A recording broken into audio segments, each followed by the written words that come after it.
Hello friends, welcome to Chaitanya Patashale. Sorry, I'm not feeling well from the past 2 weeks. So I had fever, cold, cough. Now also I'm not yet recovered completely. I stopped physical practice as well as reading as also. Somehow today I had started reading. So let's go through the vocabulary. So today ಇವತ್ತು vocabulary ತುಂಬ important ಆಗಿರೋಂಥ words ತೊಗೊಂಡಿದ್ದೀನಿ. So sorry ಕೇಳ್ತಾ ಇದ್ದೀನಿ because voice ಕೂಡ clear ಇಲ್ಲ, ಹಾಗಾಗಿ so ನೋಡ್ತಾ ಹೋಗೋಣ ವೊಕ್ಯಾಬ್ಯುಲರೀಸ್ ಯಾವ್ಯಾವ ತೊಗೊಂಡಿದ್ದೀನಿ ಅಂತ. ಇಂಡಿಯನ್ ಕಾನ್ಸ್ಟಿಟ್ಯೂಷನಲ್ಲಿ ಬರೋ ಅಂಥ ಡಿಫಿಕಲ್ಟ್ ವರ್ಡ್ಸ್ನ ತೊಗೊಂಡಿದ್ದೀನಿ. ಸೊ ಇದು ಡಿಫಿಕಲ್ಟ್ ಅನ್ನೋದಕ್ಕಿಂತ ನಮಗೆ ಆ ಟೈಮಲ್ಲಿ ನೆನ್ಪು ಬರಬೇಕು, ಆ ರೀತಿ ನಾವು ಪ್ರಾಕ್ಟೀಸ್ ಮಾಡಬೇಕಾಗುತ್ತೆ ಇನ್ ಕೇಸ್ ಕೊಟ್ಟರೆ. ಸೊ ನೋಡ್ತಾ ಹೋಗೋಣ.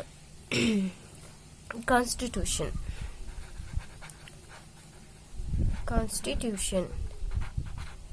ಕಾನ್ಸ್ಟಿಟ್ಯೂಷನ್ ಅಂತಂದ್ರೆ ಸಂವಿಧಾನ. ಪ್ರಿಯಾಂಬಲ್, ಸೆಕೆಂಡ್ ಒನ್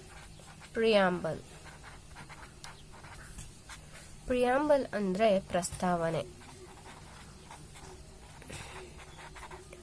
ಆರ್ ಮುನ್ನುಡಿ ಅಂತ ಕೂಡ ಕರಿತೀವಿ, ಮುನ್ನುಡಿ ಆರ್ ಪೀಠಿಕೆ ಅಂತ ಕೂಡ ಕರಿತೀವಿ. ಥರ್ಡ್ ಒನ್ ಪೀಪಲ್, ಜನ ಆರ್ ಜನರು. ಇಲ್ಲಿ ನಾವು ಪೀಪಲ್ಸ್ ಅಂತ ಸೇರ್ಸೋದಿಲ್ಲ, ಪೀಪಲ್ ಅಂತೆಲ್ಲ ಇರುತ್ತೆ. ಸೋಲಮ್. ಇದು ನೆಕ್ಸ್ಟ್ ರಿಸಾಲ್ವ್ಡ್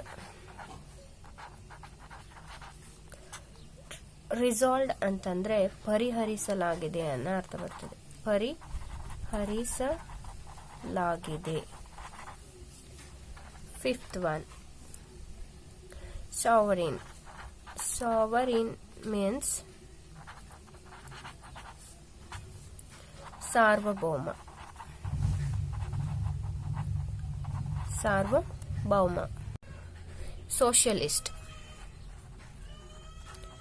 socialist means ಸಮಾಜವಾದಿ.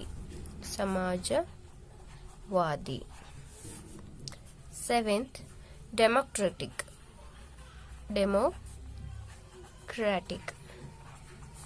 ಪ್ರಜಾಪ್ರಭುತ್ವ.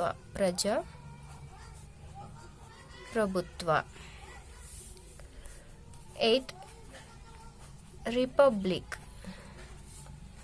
ರಿಪಬ್ಲಿಕ್ ಅಂದ್ರೆ ಗಣರಾಜ್ಯ or we can say Ganatantra.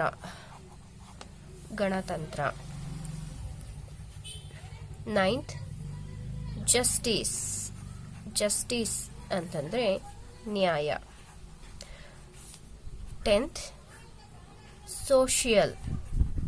Social ಅಂತಂದ್ರೆ ಸಾಮಾಜಿಕ. ಅವ್ರ ಇನ್ನೊಂದು ಅರ್ಥ ಬರುತ್ತೆ, ಸಂಘದ ಅರ್ಥ ಕೂಡ ಬರುತ್ತೆ. ಸೊ ಎರಡು ಗೊತ್ತಿರಬೇಕಾಗುತ್ತೆ. 11th, ಎಕನಾಮಿಕ್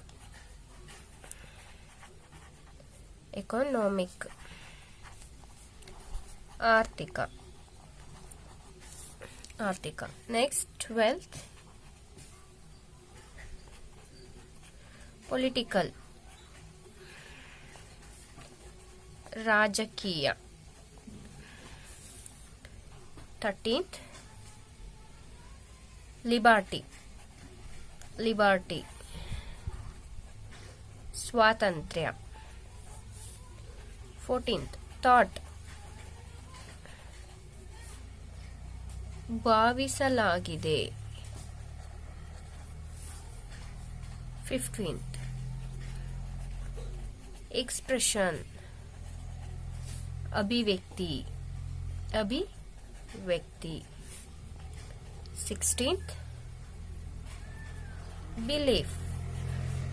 ಬಿಲೀಫ್ ಅಂದ್ರೆ ವಿಶ್ವಾಸ ಆರ್ ಅಭಿಮತ ಅಂತ ಕೂಡ ಕರಿತೀವಿ. 17th, ಫೇತ್ ನಂಬಿಕೆ. 18th, ವರ್ಷಿಪ್ ಪೂಜೆ. 19th, equality.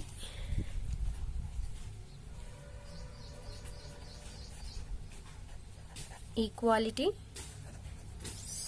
ಸಮಾನತೆ. 20 ಸ್ಟೇಟಸ್ ಸ್ಥಿತಿ. 21 opportunity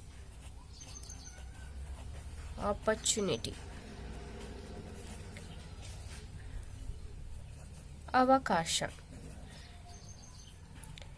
22 ಪ್ರಮೋಟ್ ಪ್ರಚಾರ.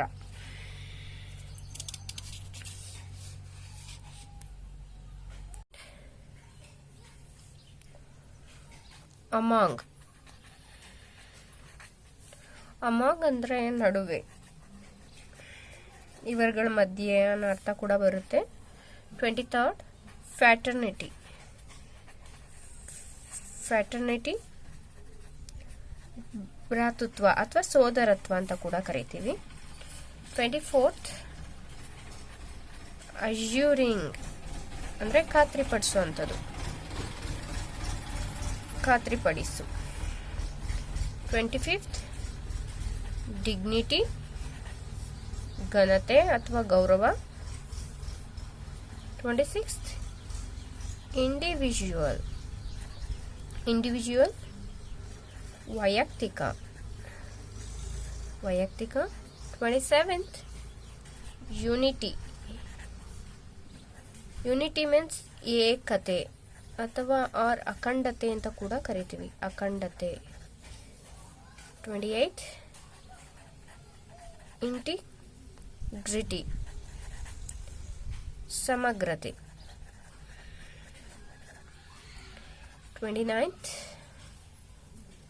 ನೇಷನ್ ರಾಷ್ಟ್ರ. 30 ಎನಾಕ್ಟ್ ಜಾರಿಗೆ ಅಥವಾ ಜಾರಿ. 31 ಅಸೆಂಬ್ಲಿ ಇದು ಸಭೆ ಅಥವಾ ವಿಧಾನಸಭೆ ಅನ್ನೋ ಅರ್ಥ ಕೂಡ ಬರುತ್ತೆ, ವಿಧಾನಸಭೆ. 32 ಅಡಾಪ್ಟ್ ಮೀನ್ಸ್ ಅಳವಡಿಸಿಕೊಳ್ಳು.